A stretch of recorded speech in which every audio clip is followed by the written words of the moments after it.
Hi friends, welcome to our channel aura Telugu drama vlogs. నేను మీకు ఈరోజు నువ్వు లవ్ బిగిన్స్ అనే డ్రామా పార్ట్ 9ని తెలుగులో ఎక్స్ప్లెయిన్ చేయబోతున్నాను. మీకు ఈ డ్రామా నచ్చినట్టయితే లైక్ చేసి సబ్స్క్రైబ్ చేయండి. So let's start the video. Drama స్టార్టింగ్లో మనకి హీరోయిన్ ఫ్రెండ్స్ని చూపిస్తారు. వాళ్ళతో ఇంగ్ అంటుంది, మనము జియాని కాంటాక్ట్ కాలేకపోవడం కారణము ఖచ్చితంగా సెకండ్ ప్రిన్స్ అని చెప్తుంది. అప్పుడే అక్కడి థర్డ్ ప్రిన్స్ అంటాడు, నేను మీ బిజినెస్ పార్ట్నర్ అవ్వాలనుకుంటున్నాను అని చెప్తాడు. దాంతో వాళ్ళు కూడా సరేలే ఒక ఛాన్స్ ఇచ్చి చూద్దాంలే అని చెప్పి వాళ్ళ వైఫ్స్ అంతా ఒకప్పుడు థర్డ్ ప్రిన్స్ ఎటువంటి టాస్క్లు అయితే వాళ్ళకి ఇచ్చారో అలాంటి టాస్క్లను ఇస్తారు. థర్డ్ ప్రిన్స్ ఏమనడు, భరిస్తాడనమాట. థర్డ్ ప్రిన్స్ చెప్తాడు, మనందరం కలిసి డిన్నర్ చేద్దామా అంటే వాళ్ళు అంటారు చేద్దాము, కాకపోతే నువ్వే వంట చేయాలి అంటారు. అప్పుడు థర్డ్ ప్రిన్స్ చెప్తాడు, సరే చేస్తాను, రాకపోయినా నేర్చుకుంటాను మీకోసం అని చెప్తాడు.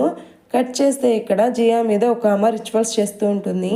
ఆ అమ్మ జియా కడుపులో ఉండేది అమ్మాయి అబ్బాయి చెప్తుందని సాంగ్ పిలిపించుంటాడు. తను చెప్తుంది జియా కడుపులో ఉండేది అమ్మాయి అని చెప్తుంది. దాంతో సాంగ్కి కోపం వచ్చి అక్కడి నుంచి వెళ్ళిపోతాడు. ఇక్కడ మనకి హీరోయిన్ని చూపిస్తారు. తను జియా గురించి టెన్షన్ అవుతూ ఉంటే సర్వెంట్ వచ్చేసి అంటాడు, మీరు జియాని కలవడానికి సిస్తులాండ్ అరేంజ్మెంట్ చేశారు అని చెప్తాడు. దాంతో హీరోయిన్ జియాని కలవడానికి వెళ్తుంది. జియా హీరోయిన్ని చూడగానే ఎమోషనల్ అవుతుంటే హీరోయిన్ అడుగుతుంది, ఏమైంది, సాంగ్ ఏమన్నా అన్నాడా అంటే లేదు, సాంగ్ నన్ను చాలా బాగా చూసుకుంటున్నాడు, చూసావా ఇవన్నీ మా మదర్ రాసిన లెటర్స్, ఇవన్నీ నేను చదువుతున్నాను తెలిసి కూడా సాంగ్ నన్ను ఏమీ అనలేదు అని చెప్తుంది. అప్పుడే అక్కడికి సాంగ్ వస్తాడు. అతను రాగానే హీరోయిన్ని చూసి వెంటనే తన్ని పంపించేస్తాడు. జియాతో అంటాడు, నువ్వు అప్పుడే గెస్ట్లని రిసీవ్ చేసుకుంటున్నావా, నువ్వు ఇప్పుడు రెస్ట్ తీసుకోవాలి. నీకో విషయం తెలుసా, నువ్వు 24/7 లార్డ్ని నువ్వు కానీ ప్రార్థించావంటే దేవుణ్ణి, అప్పుడు మనకి బాబే పుడతాడు అని చెప్తాడు. కట్ చేస్తే మన హీరోయిన్ చెప్తుంది హీరోతో, జియా పరిస్థితి ఏం బాగోలేదు అంటే హీరో చెప్తాడు, సరే నేను ఒక డాక్టర్ని పంపిస్తాను, తన్ని నువ్వు లోపలికి తీసుకెళ్ళని చెప్తాడు. దాంతో హీరోయిన్ కూరగాయల బండి ద్వారా డాక్టర్ని లోపల తీసుకెళ్తుంటే అక్కడ లోపలికి వెళ్ళడానికి అక్కడ మెయిడ్ అనేది హెల్ప్ చేస్తుంది. అప్పుడు హీరోయిన్ మెయిడ్కి థ్యాంక్స్ చెప్తుంది. లోపల సాంగ్ జియాకి తనకి ఇష్టం లేని ఫుడ్ని బలవంతంగా తినిపిస్తూ ఉంటాడు. దీన్ని బట్టే అర్థమవుతుంది సాంగ్ జియాని ఎంత ఘోరంగా చూసుకుంటున్నాడు అని చెప్పి. అప్పుడు మనకి హీరోయిన్ వచ్చేసి డాక్టర్ని తీసుకొచ్చి చూపిస్తుంది. డాక్టర్ చెప్తాడు, ఈమె చాలా డిప్రెషన్లో ఉంది, ఈమెకి బయట గాలి అవసరము, ఈ రూమ్లోనే ఉంచడం మంచిది కాదు అని చెప్పి వెళ్ళిపోతాడు. అప్పుడు సర్వెంట్ చెప్తుంది, ఈ రూమ్ నుండి సెకండ్ లాండే ఇలా కడ్డీలన్నీ ఎగిలిచ్చి దేవుణ్ణి ప్రార్థించమని చెప్పాడు అబ్బాయి కోసము అని చెప్తుంది. అప్పుడు జియా చెప్తుంది, నాకు ఇక్కడ ఉండాలని లేదు, సాంగ్ అసలు క్షిన్ స్టేట్కి రైట్ఫుల్ హెయిరే కాదు, అలా అందరితో నటిస్తున్నాడు, నా ఈ జైల్లో ఉండి ఉండి విరక్తి పుడుతుంది నా మీద, నాకి ఇక్కడే ఇలాగే చచ్చిపోతానేమో, ఆ రోజు వెళ్ళనందుకు నాకు చాలా గిల్టీగా ఉంది, రిగ్రెట్గా ఉంది అని చెప్తుంది. అప్పుడు హీరోయిన్ చెప్తుంది, ఏం పర్లేదు, నీకు నేనున్నాను, నేను చూసుకుంటాను అని చెప్తుంది. నెక్స్ట్ డే హీరోయిన్ జియాని ఎలా తప్పించాలని చెప్పి ప్లాన్ వేస్తూ ఉంటుంది. హీరోతో కూడా చెప్తుంది, జియాకి నేను తప్ప మరొకరు లేరు, నేను తన్ని తప్పించాలనుకుంటున్నాను, సాంగ్కి మన మీదే ఫస్ట్ డౌట్ వస్తుంది కాబట్టి నువ్వు ఈ మ్యాన్షన్లో లేవని లెటర్ రాయి అని చెప్తుంది. అప్పుడు హీరో కూడా రాస్తాడు నెవర్ అని రాసి కోపంలో వెళ్తుంటే హీరోయిన్ వెళ్ళి బ్యాక్ హక్ చేసుకుంటుంది. ఇప్పుడే నువ్వు చాలా ప్రాబ్లమ్స్లో ఉన్నావు, మళ్ళీ నేను నా ప్రాబ్లమ్స్ ద్వారా నీకు ఇబ్బంది పెట్టాలనుకోవడం లేదని చెప్తే హీరో అంటాడు, నాకు నువ్వు ప్రాబ్లం కాదు, నీ హ్యాపీనెస్ నా హ్యాపీనెస్, నీ సాడ్నెస్ నా సాడ్నెస్ అని చెప్తాడు. కట్ చేస్తే హీరోయిన్ జియాని వాళ్ళ మదర్ ద్వారా పంపించేస్తుంది. కొంత దూరం వెళ్ళాక వాళ్ళ మదర్ అంటుంది జియాతో, నువ్వు ఇక్కడికి వెళ్ళాక ఎలా సర్వైవ్ అవుతావంటే జియా అంటుంది, ఏం పర్లేదు, నాకు లీవ్ అయి జాబ్ ఇస్తా అని చెప్తుంది అంటుంది. అప్పుడు వాళ్ళ మదర్ చెప్తుంది, కాదు, నువ్వు సాంగ్ని మ్యారేజ్ చేసుకొని మంచి పనే చేసావు, అందువల్ల మన ఫ్యామిలీకి ఫండ్స్ అంతూ ఉన్నాయి మంత్లీ, ఇప్పుడు నువ్వు వెళ్ళిపోతే మన ఫ్యామిలీ పరిస్థితి ఏమవ్వాలి, ఒక అమ్మాయి అనేది మ్యారేజ్ చేసుకున్నాక భర్తతోనే కలిసి ఉండాలి, భర్త ఏం చెప్తే అదే వినాలి అని చెప్తుంది. దాంతో జియా సాడ్గా ఇంటికి వెళ్ళిపోతుంది. ఇక్కడ మన హీరోయిన్ వాళ్ళు అనుకుంటుంటారు, ఎంత సెల్ఫిష్ మదర్ ఆమె, తన కూతుర్ని తనే ఏకంగా కష్టాల్లోకి దొబ్బేసి వెళ్ళిపోయింది అని చెప్తారు. ఇక్కడ జియాకి పెయిన్స్ స్టార్ట్ అవుతూ ఉంటాయి. తనకి పెయిన్స్ ఎక్కువ కావడంతో సర్వెంట్ వెళ్ళి సాంగ్కి చెప్తాడు, డాక్టర్ని పిలిచాలంటే సాంగ్ చెప్తాడు, అదొక డెలివరీ పెయిన్సే కదా, అందుకెందుకు డాక్టరు, తన్ని పెయిన్స్ని భరించమని చెప్పు, అవును బాబు పుడితే మటుకు నాకు వెంటనే చెప్పు అని చెప్పి అంటాడు. ఇక్కడ హీరోయిన్ లోపలికి రావాలని చూస్తుంది జియాని చూడడానికి, కానీ గార్డ్స్ లోపలికి రానివ్వరు. జియా చాలాసేపు కష్టపడి పాపకి జన్మనిస్తుంది. సాంగ్ వైఫ్ అంటుంది, చూసావా తను ఎంత క్యూట్గా నీలాగే ఉంది అంటే, తను చెప్తుంది తను నాలాగేం లేదు, అచ్చం వాళ్ళ నాన్న మాదిరే ఉంది, నేను ఇక్కడ తన బిడ్డని కనడం కోసము చచ్చి బతికొస్తే చూడ్డానికి కూడా రాలేదు, పాప పుట్టిందని తెలిసి ఈ చుట్టుపక్కల కూడా ఎక్కడా లేడు అని చెప్పి బాధపడుతుంది. Next day song wife song దగ్గరికి వెళ్ళి అంటుంది, జియాకి హెల్త్ సరిగ్గా ఉండడం లేదు, డాక్టర్ని చూపిద్దాము అంటే తను అంటాడు, తను ఎందుకని ఎక్కువగా ఏడుస్తుందంట, అన్నీ ఒక రూమ్లో వేసేయండి, డాక్టర్ అవసరం లేదు. అప్పుడు తనే సైలెంట్ అయిపోతుంది. ఈ పాప కూడా ఎక్కువగా ఏడుస్తుంది, తన్ని కూడా ప్యాలెస్కి పంపించేయండి, మోమోస్ చూసుకుంటారు అని చెప్తాడు. అప్పుడు తన వైఫ్ అంటుంది, లేదు నాకు పిల్లలు లేరు కాబట్టి తన్నే నా పాపగా చూసుకుంటున్నాను, నా పిల్లలు పుట్టేంత వరకు తన్ని క్రౌన్ ప్రిన్సెస్గా చూసుకుంటానని చెప్తుంది. అప్పుడు సాంగ్ నవ్వుతూ చెప్తాడు, నువ్వు ఎప్పుడు కూడా నా పిల్లల్ని క్యారీ చేయలేవు అంటాడు. అప్పుడు తనకి డౌట్ వచ్చి ఎందుకు అలా అంటున్నారంటే, అప్పుడు తను మాట మార్చేస్తాడు, ఏం లేదు నాకు వర్క్ ఉంది నువ్వు వెళ్ళు అంటాడు. కానీ తనకి డౌట్ వచ్చేసి ఉంటుంది. ఇక్కడ జియాని ఒక రూమ్లో బంధించేసేస్తారు. తను చాలా డిప్రెషన్లో ఉంటుంది. మేడ్ వచ్చేసి చెప్తుంది సాంగ్ వైఫ్కి, ఇది నేను కనిపెట్టేశాను, ఈ టీలోనే మీకు ఇలాంటి మందుని కలిపేసి పిల్లలు కలగకుండా చేస్తున్నారు అని చెప్తుంది. దాంతో తనకు అర్థమైపోతుంది ఇదంతా సాంగే చేస్తున్నాడని చెప్పి. తను అంటుంది, నేను సాంగ్ని ఎంతగా ప్రేమించాను, పెళ్ళైన కొత్తలో నాకు టీ అంటే ఇష్టమని అరేంజ్ చేశాడు అనుకున్నాను, ఇలా చేస్తాడని అనుకోలేదు అని చెప్పి బాధపడుతూ ఉంటుంది. ఆ తర్వాత మనకి హీరోయిన్ని చూపిస్తారు. తనే వాళ్ళ మదర్ని హెల్ప్ అడుగుతుంది, జియాని ఇలా బంధించేసేసారు, మీరే ఎలాగైనా హెల్ప్ చేయాలంటే తను హెల్ప్ చేస్తుంది అనమాట. దాంతో హీరోయిన్, ఇంగు, మోమో అందరూ కలిసి సాంగ్ మ్యాన్షన్కి వెళ్తారు. అప్పుడే అక్కడికి జియా వస్తుంది. తనతో హీరోయిన్ అడుగుతుంది ఏమైంది అంటే, జియా అంటుంది, ఏం కాలేదు, నేను చాలా బాగున్నాను, సాంగ్ నన్ను చాలా బాగా చూసుకుంటున్నాడు అని చెప్తుంది. దాంతో హీరోయిన్ కూడా ఏం చేయలేక వెళ్ళిపోతుంది వెనక్కి.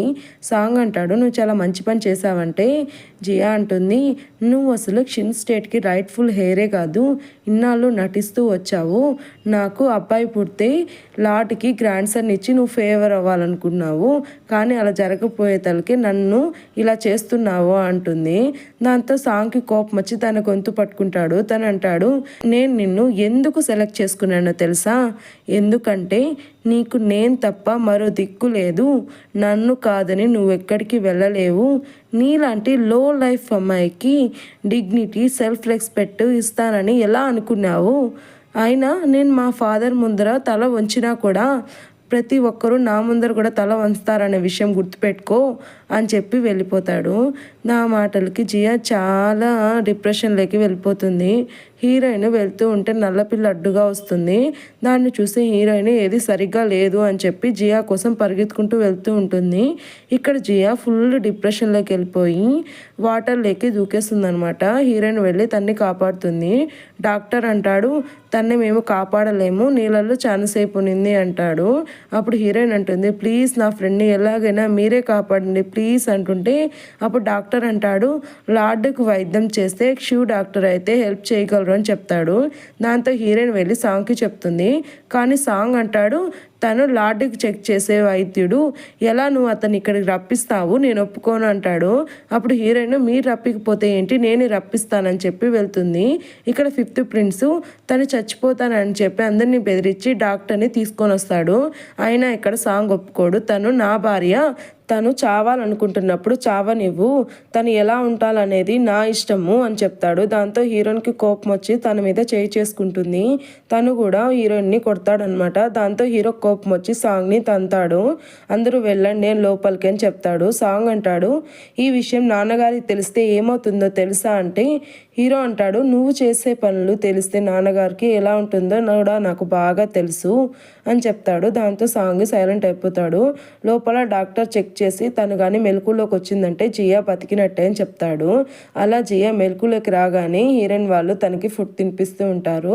నెక్స్ట్ డే లార్డ్ని చూపిస్తారు. ఫిఫ్త్ ప్రిన్స్ మీద కోప్పడుతూ ఉంటాడు. నువ్వు ఎంత ధైర్యం ఉంటే డాక్టర్ని అలా తీసుకెళ్తావంటే ఫిఫ్త్ ప్రిన్స్ అంటాడు, జియా సూసైడ్ ఐటమ్ చేసింది, సాంగ్ తనని సరిగ్గా చూసుకోవడం లేదు, దయచేసి తనని విడుదల చేయించండి అని చెప్తాడు. అయినా సరే ఎంపరర్ ఒప్పుకోడు అనమాట, తనకి శిక్ష విధిస్తాడు.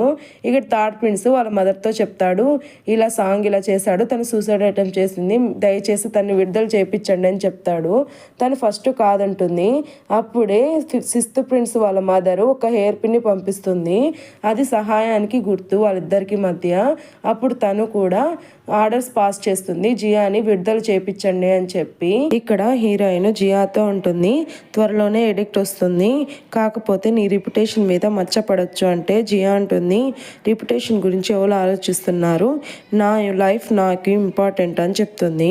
ఇక్కడ థర్డ్ ప్రిన్స్ రిచువల్స్ చేసామని బెదిరించి సాంగ్తో చెప్పిస్తాడు. తన డాటర్ వల్ల తనకి ప్రాణాపాయం ఉందని చెప్పిస్తాడు. దాంతో సాంగ్ కూడా జియా వెళ్ళడానికి ఒప్పుకుంటాడు. నెక్స్ట్ డే జియాని సామాన్లు తీసి సాంగ్కి ఇస్తుంది. మీరు ఇచ్చిన ఏ వస్తువు నేను తీసుకోలేదని చెప్తుంది. సాంగ్ అడుగుతాడు, నువ్వు వేసుకున్న డ్రెస్ కూడా నేను ఇచ్చింది అని చెప్తాడు. దాంతో జియా తన డ్రెస్సును కూడా తీసి ఇచ్చేస్తుంది. ఇవి మాత్రము నేను ఉండించుకుంటానంటే అప్పుడు సాంగ్ అంటాడు, లేదు ఇవి కూడా తీసేసే అని చెప్పి అంటాడు. వైఫ్ అంటుంది, అవి నేను గిఫ్ట్గా ఇస్తున్నాను, నువ్వు వెళ్ళు అని చెప్పి జియాని పంపిస్తుంది. సాంగ్ అంటాడు, నీకెంత ధైర్యం నా మాటకి ఎదురు చెప్తావా అంటే అప్పుడు తను చెప్తుంది, ఎందుకు చెప్పలేను, నువ్వు నేను తల్లిని కాకూడదని నాకు టీ తాపించినప్పుడు నేను నిన్ను ఎదిరించి మాట్లాడలేనా, ఇంకా మీదటి నుంచి నేను ఇలాగే ఉంటాను, నీ లైఫ్ మొత్తం నువ్వు నన్ను ఇలాగే భరించాలి అని చెప్తుంది. నెక్స్ట్ డే హీరోయిన్ జియా అందరూ కలిసి ఫుడ్ తింటూ ఉంటారు. వాళ్ళు ఒక ప్లాన్ చేస్తారు, రెస్టారెంట్లో మదర్స్ అందరికీ ఒక క్లాస్ మాదిరి ఇద్దాము, ఇది జియాకు వచ్చే పరిస్థితి చాలా నార్మల్ అని చెప్తారు. దాంతో హీరోయిన్ని వాళ్ళ మదర్ పిలుస్తుంది, ఇలా చేస్తే లార్డ్కి కోపం రాదా అంటే మదర్ మీరు కూడా ఇలాంటి సిచ్యువేషన్ నుంచే ఫేస్ చేశారు కదా అని అడుగుతుంది. అప్పుడు వాళ్ళ మదర్ చెప్తుందనమాట, అవును నేను 15 ఇయర్స్కే మదర్ అయ్యాను, అందువల్ల సిక్స్త్ ప్రిన్స్ని సరిగ్గా చూసుకోలేకపోయానని చెప్తుంది. అదంతా వింటూ ఉంటాడు సిక్స్త్ ప్రిన్స్. అప్పుడు వాళ్ళిద్దరూ మాట్లాడతారు. సిక్స్త్ ప్రిన్స్ వాళ్ళ మదర్ అలాంటిది కాదని ఆలోచించి వాళ్ళిద్దరూ కూడా కలిసిపోతారు. నెక్స్ట్ సీన్లో హీరో హీరోయిన్లు మార్కెట్కి వెళ్ళి క్యాండీస్ తింటూ రెస్టారెంట్కి వెళ్తారు. అక్కడ సర్వెంట్ చెప్తాడు, మన రెస్టారెంట్లో దొంగ నోట్లు ఉన్నాయి అని చెప్తాడు. దాంతో హీరో దాన్ని చెక్ చేసి లార్డ్కి అప్పగిస్తాడు. లార్డ్ చెప్తాడు, దీని వెనకాల ఎవరెవరు ఉన్నారో అన్నీ నువ్వే ఇన్వెస్టిగేట్ చేయమని సిక్స్త్ ప్రిన్స్కి చెప్తాడు. దాంతో సిక్స్త్ ప్రిన్స్ ఇన్వెస్టిగేట్ చేసి అందరినీ జైల్లో వేస్తాడు. థర్డ్ ప్రిన్స్ అడుగుతాడు, అంతా చూసినావా, ఎంక్వైరీ చేసావా అంటే అప్పుడు సిక్స్త్ ప్రిన్స్ చెప్తాడు, లేదు ఒక అతను మిస్ అయ్యాడని చెప్తాడు. అతన్ని ఇక్కడ చూపిస్తారనమాట. అతని పేరు క్యూ. అతనికి ఒక వ్యక్తి డబ్బులు ఇస్తూ ఉంటాడు, వెళ్ళిపోయి ప్రాంతం నుంచి అని చెప్పి. ఆ తర్వాత ఎంపరర్ క్యూని పట్టుకోవడానికి డాన్స్ స్టేట్ బార్డర్లో చెకింగ్ పెట్టమని చెప్తాడు. దాంతో మన హీరో ఫిఫ్త్ ప్రిన్స్ డాన్స్ స్టేట్కి బయలుదేరుతూ ఉంటారు. అక్కడికి వెళ్ళాక అర్థమవుతుంది డాన్స్ స్టేట్లో చాలా ముఖ్యమైన ఫెస్టివల్ జరుగుతూ ఉంటుంది. అందువల్ల వీళ్ళిద్దరూ చాలా ఆలోచించి డాన్స్ స్టేట్లో బార్డర్ని తీసేస్తారు. ఎందుకంటే హీరో కనిపిస్తుంది ఆ ప్రాంతంలో క్యూ ఉండడనిపించి. తర్వాత వీళ్ళు క్షిన్ స్టేట్కి వెళ్తారు. అక్కడ ఫిఫ్త్ ప్రిన్స్ జింగ్ని చూడాలని రెస్టారెంట్కి వెళ్తే అక్కడ నైన్త్ ప్రిన్స్ అంటాడు, ఏంటి ఇలా వచ్చావు జియాని చూడడానికి, జియా అంటేనే నీకు ఇష్టం కదా అంటుంటే ఈ మాటలన్నీ జింగ్ వింటూ ఉంటుంది. కోపంలో మార్షల్ ఆర్ట్స్ చేస్తూ ఉంటే అప్పుడు ఒక సర్వెంట్ వచ్చి చెప్తాడు, మేడం ఫిఫ్త్ ప్రిన్స్ని గార్డ్స్ వచ్చి తీసుకెళ్లారు అని చెప్తాడు. ఇక్కడ లార్డ్ అంటాడు వీళ్ళిద్దరిని, ఎందుకని మీరు బార్డర్ని తీసేశారు, అతను అక్కడే ఉండింటే ఏంటి పరిస్థితి అని చెప్తుంటే వాళ్ళు ఎక్స్ప్లెనేషన్ ఇస్తూ ఉంటారనమాట. కానీ సాంగ్ కావాలని లార్డ్ని రెచ్చగొడుతూ ఉంటాడు. దాంతో ఫిఫ్త్ ప్రిన్స్ అంటాడు, ఇదంతా నా ఐడియా అని, సిక్స్త్ ప్రిన్స్కి ఏమాత్రం సంబంధం లేదని చెప్తాడు. సిక్స్త్ ప్రిన్స్ కూడా కాదు ఇదంతా నేనే చేశానని చెప్తుంటే లార్డ్కి కోపం వచ్చేసి ఇద్దరికి కూడా జైల్లో వేపిస్తాడు. జైల్లో నెక్స్ట్ డేని హీరోని విడుదల చేపిస్తారు, కానీ ఫిఫ్త్ ప్రిన్స్ని చేపిరు. దాంతో హీరో లార్డ్ని అడుగుతాడు, దయచేసి ఫిఫ్త్ ప్రిన్స్ని కూడా విడుదల చేయించండి, నేను నా పదవి నుంచి కూడా వీలునామా తీసుకుంటాను అని చెప్తాడు. అప్పుడు తను అంటాడు, తను అక్కడికి అల్లుడు కాబట్టి తను ఈ ఐడియా ఇచ్చుంటాడు, అదే అందరూ నమ్ముతున్నారు కూడాను. అందుకే అతన్ని విడుదల చేయడం కుదరదని చెప్తాడు ఎంపరరు. దాంతో హీరో బయట రైన్లో కూర్చొని తన్ని విడుదల చేయమని అడుగుతాడు. ఇక్కడ heroine fifth prince mother, hero mother అంతా కూడా ఆలోచిస్తూ ఉంటారు ఏం చేయాలని చెప్పి. సో ఫ్రెండ్స్, నెక్స్ట్ వీడియోలో హీరో ఎలా అయితే ఫిఫ్త్ ప్రిన్స్ని విడుదల చేస్తాడో అనేది, ఫిఫ్త్ ప్రిన్స్ అసలు బయటకు వస్తాడా లేదా అనేది చూసేద్దాం. ఈ వీడియో మీకు నచ్చినట్టయితే లైక్ చేసి సబ్స్క్రైబ్ చేయండి. Thanks for watching friends. Bye friends.